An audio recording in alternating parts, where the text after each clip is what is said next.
Hello Capricorn, this is Inspire 2016 with your weekly tarot reading for the week, commencing the 4th of March until the 11th of March 2024. The first card for you is representing, how do you feel about yourself? Your card is the Seven of Swords. You may be tempted to sneak away from a particular situation that is not working for you anymore, rather than dealing with it head-on. As you do not feel ready to deal with the issues, you are aiming for a solution where you can just escape and not have to worry about it all. Are you trying to run away from commitment, responsibility, hard work or love? You may be procrastinating, letting problems slip and become worse because you do not want to deal with them. Sometimes you just have to face what has to be faced. So, the question is this realistic? Will this escape really accomplish what you want to and need to accomplish? Will it address the fundamental issues at hand here? The likely answer is no, and it may simply be an easy way out for now. You might think you have gotten away with something, but have you? What impact has your actions had on other people? Could someone else suspect something? Is this going to come back to bite you again? Even if you have managed to go undetected, be aware that in the long run, deception will not produce the rewards you desire, and may instead cause significant damage to your relationships and reputation. Consider taking a more ethical and morally balanced approach to life from here on. On the flip side, the Seven of Swords asks you to be very cautious and wary, so that you do not become a victim of someone else's deception, betrayal, cheating and false motives. You may trust someone who then turns out to be running their own agenda, leaving you high and dry. You need to be very careful of who you trust over these coming months, as you are at risk of being taken advantage of. Look out for any sneaky behavior and trust your gut instinct about when something does not feel right or is too good to be true. Sometimes, the Seven of Swords indicates a desire to go it alone. You want to discover, investigate and solve every problem using only your own wits and resources. You may believe that you have a better chance at success if you act on your own accord, ignoring the advice or inputs of others. This approach is useful when you need to bypass an ineffectual group or assert your independence, but it can also have its limitations. You may end up feeling isolated and excluded, missing that great feeling of collaboration and synergy gained when you work with others. If you feel inclined to act alone, be sure this isolation will really work for you.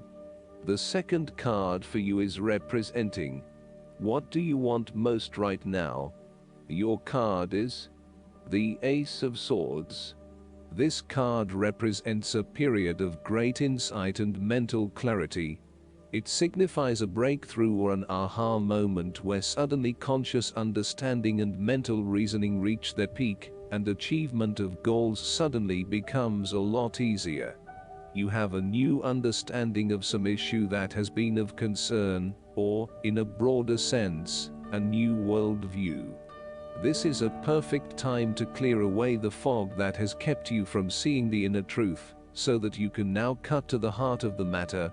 This is also a good time to act, and if you set your mind to accomplishing your goals, you can achieve anything you desire. The Ace of Swords highlights a new idea, inspiration, original thinking and creative vision. It represents a point at which you have a new way of thinking and the energy to go with it. You are excited to pursue new opportunities that draw upon your creative and mental abilities. The Ace of Swords also encourages you to seek out the truth of the matter and to find justice. You may be championing a cause or standing up for your rights or the rights of others. Thus, sometimes, the Ace of Swords can suggest that you are prepared for battle. You have great clarity on a situation and can now argue your case with the view to come out victorious. You may have a new idea for which you are ready to fight, or you may be all fired up on an issue that you are particularly passionate about, such as human rights, the environment, or your personal beliefs. This card invites you to use mental force and to use your intellect and critical reasoning. If faced with a challenging situation, you need to be ready for battle and be prepared to find the strength to overcome these challenges. The third card for you is representing your fears. Your card is the Six of Pentacles. You may have lent money to a friend or given someone a favor, but in this instance, do not expect the money to be repaid or the favor to be returned. Or, you may expect it to be repaid, but it never is. With this in mind, be careful about who you lend your money to, especially if you yourself are in financial trouble. While a generous spirit is a wonderful quality, you need to ensure that you are able to support yourself whilst helping others. You may have a tendency to spend or give away more than you can afford to. Be careful with the amount of debt that you get into. It is possible with the Six of Pentacles that you are getting in over your head, and it will soon come back to bite you in excessive interest rates or personal threats if you are unable to pay it back in time. Be wary, too, of get-rich-quick schemes that are more likely to leave you with a hole in your pocket than a pile of cash. The Six of Pentacles sometimes reflects the selfish side of charity. In some cases, people give to others not for the benefit of the other, but for the benefit of themselves. Be careful that you are not trying to prove to others that you are generous because you can give to the poor or the needy. Aim to give selflessly rather than selfishly. The Six of Pentacles also suggests that one partner is doing a lot of the taking, but not a lot of the giving, thus creating an inequality in the relationship. You need to be careful that your generous spirit is not being taken advantage of, and that you are not always the one making compromises for your partner's benefit. The fourth card for you is representing what is going for you. Your card is the Four of Swords. This is the time to build up your mental strength. Meditate and spend time in a calm atmosphere. You need to replenish your strength and spend time in spiritual thinking. You need to rest and relax. The Four of Swords is a reminder that after every crisis and before every new challenge, there is always a time of relaxation and contemplation.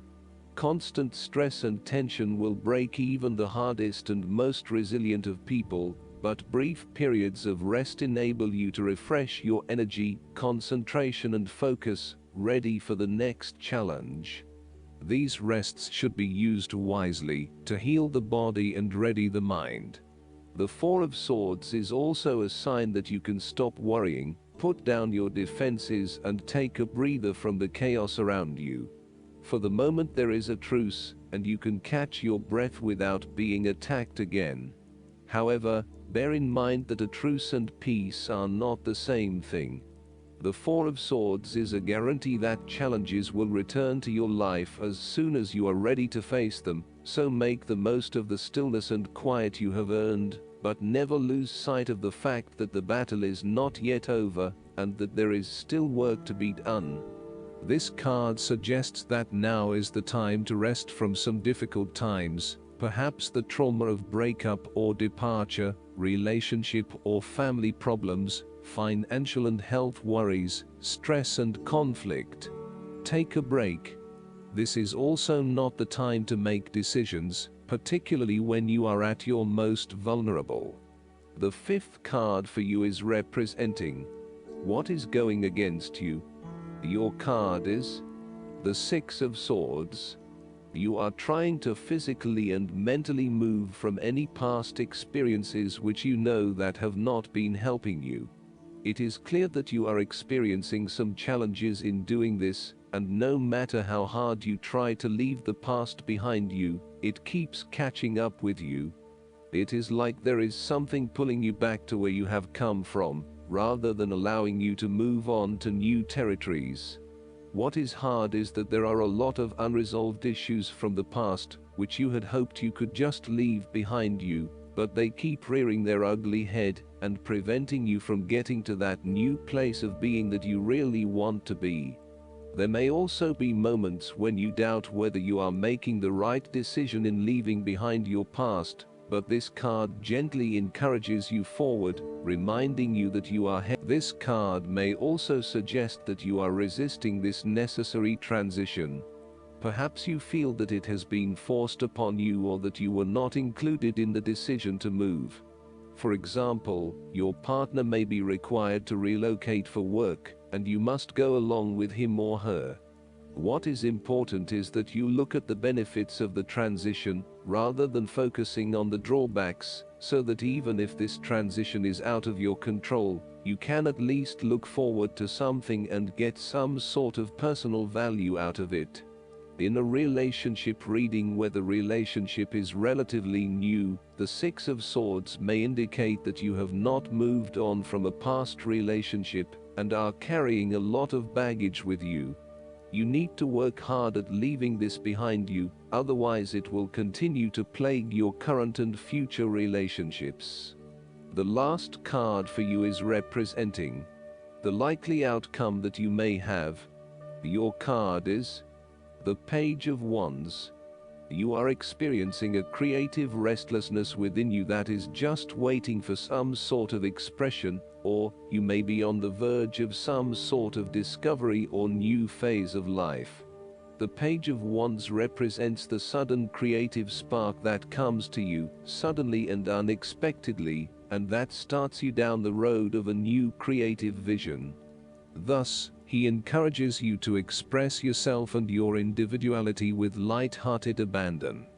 Listen to your unconscious mind and follow your creative urges, even if you are worried about being the lonely voice crying out in the wilderness. With persistence and a balanced perspective, even the immature desires of the Page of Wands can be transformed into a beautiful creative vision that can change the world. Similarly, the Page of Wands indicates that you need to be positive and spontaneous, but not overly impulsive. Your enthusiasm impresses others, but if you become impatient or quick to anger or lose interest, you will put others offside, and you will waste time in your creative projects. With the Page of Wands, you are inclined to give anything and everything a go. If you are enthusiastic or passionate enough, you embrace the opportunity to start out on a new journey or project and see where it takes you. You do not necessarily have a solid plan in place, nor do you really know where you are headed, but you do know that you are excited about the possibilities. You are enjoying being busy and involved in various activities and projects. You like the freedom of being able to choose what you will work on today, and hopefully it is different from what you worked on the day before. Last but not least, the guidance card for you is the Divine Guidance. Trust and follow your intuition. It is God and the angels speaking to you. You are being divinely guided right now. The gut feelings you have, the knowingness, the visions, or the inner voice, are all trying to tell you something, and it is very important that you trust and follow this guidance. If you drew more than one card, pay close attention to the cards that are on either side of the Divine Guidance card. They contain important instructions for you. These nearby cards feature facets of the message that the angels seek to impress upon you.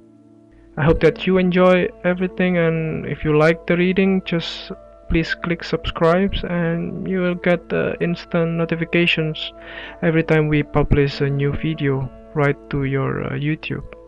Thanks.